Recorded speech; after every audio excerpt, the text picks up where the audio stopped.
যাতে আল্লাহ রাব্বুল আলামিন তেনার হায়াতে জিন্দেগীর যতগুলি ভালো কাজ তিনি করে গিয়েছেন এই কাজগুলির বদৌলতে আল্লাহ তাআলা তেনাকে জান্নাতুল ফিরদাউসের সর্বোচ্চ মেহমান হিসেবে তিনি কবুল করে নেন এবং এই প্রার্থনা করব মহান আল্লাহ রাব্বুল আলামিনের দরবারে তার রেখে যাওয়া ভবিষ্যৎ প্রজন্ম আমরা যাকে নিয়ে আগামী দিনের স্বপ্ন দেখি আমাদের প্রিয় নেতা দেশ নায়ক তারেক রহমান তার বাবা এবং মায়ের যে অসম্পূর্ণ কাজ ইসলামের আজকে সেই কারণে লালমনিরহাট জেলা বিএনপি আয়োজিত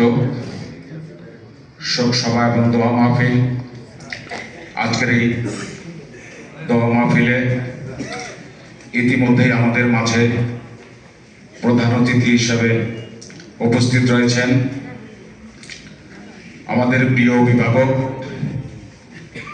আমাদের মাটি ও মানুষের নেতা, বিএনপির লালমনিরহাট জেলা বিএনপির সভাপতি, বিএনপি জাতীয় নির্বাহী কমিটির সাংগঠনিক সম্পাদক,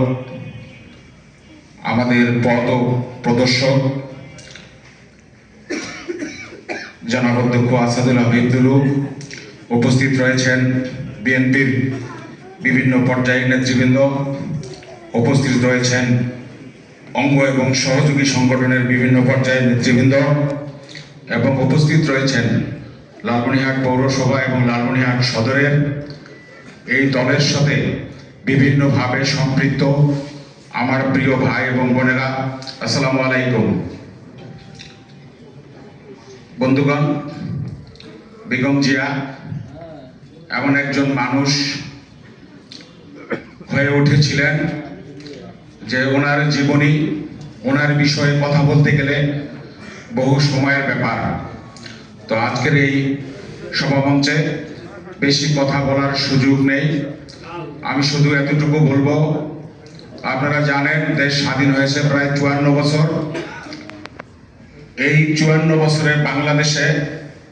বেশ কয়েকবার স্বৈর শাসক দুঃশাসন দিয়েছে আমাদের মানুষের ভোট